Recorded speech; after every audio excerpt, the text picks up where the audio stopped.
Sharon saved her supply chain from cyber risk and ended the office goat debate. Okay, here with us now is Carrie Wibben-Kaup, and she's the president of a company called Exiger, which deals in the supply chain, especially with AI. And you're kind of a perfect person, I think, to talk to about this in many ways, because you hear comments like that. Oh, there's going to be an exemption now. The president's, well, they're still coming. What about clients and others you're speaking to? How are they planning right now? What are they saying? Yeah, thanks, Connell. Thanks so much for having me back. It's always great to talk with you, and I really appreciate you just bringing some attention to this topic, especially as it relates to the broader, strategic impact of China's recent retaliation. We support clients, of course, across the federal government, the U.S. federal government, and the commercial sectors, heavily regulated industries. Everyone is feeling, I think, the pain of the amount of uncertainty right now. What we really are driving most of our attention towards, beyond just basic tariff analysis, which of course is everybody very concerned, is actually helping our clients in aerospace, defense, critical manufacturers understand the impact of the broader heavy rare earth element export bans that China has implemented beyond just the 125% right. Tariff So what China response said, just to stop for 1 second, last week, we're not going any higher than this on the tariffs. But then we were talking about they have other things they could do, and this is one of them, right, to stop exporting the rare earths, right? So that's a big deal.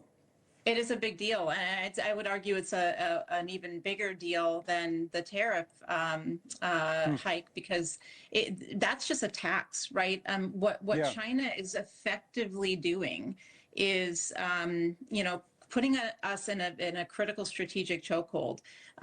They are using export controls very intentionally. It's a scalpel.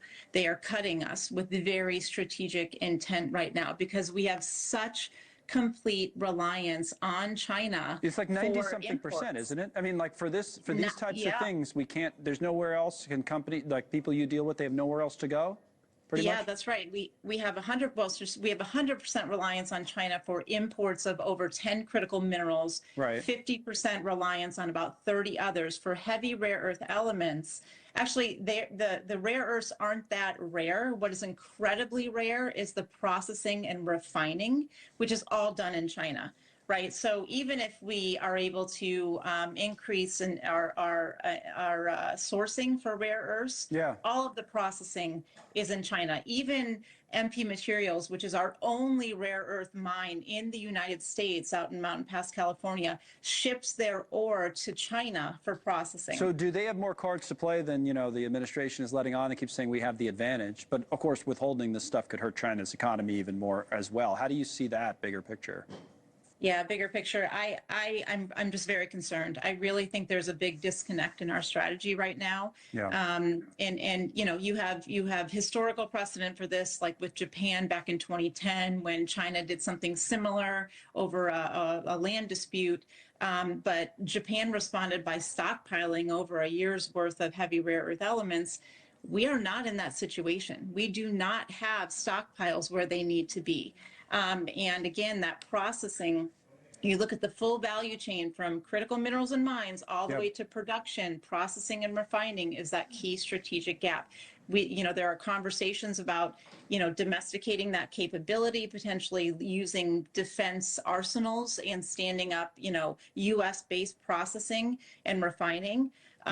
That's not a quick fix, right? That's the problem with all this stuff, but particularly in this case. Okay, that gives us something else that we should be talking even more about, that we get so focused on the tariffs. So thank you, Carrie. We'll follow up on this and we'll come back to it. Thanks so for much, joining Connell. us tonight. Appreciate it. From Exiger Thank now. you.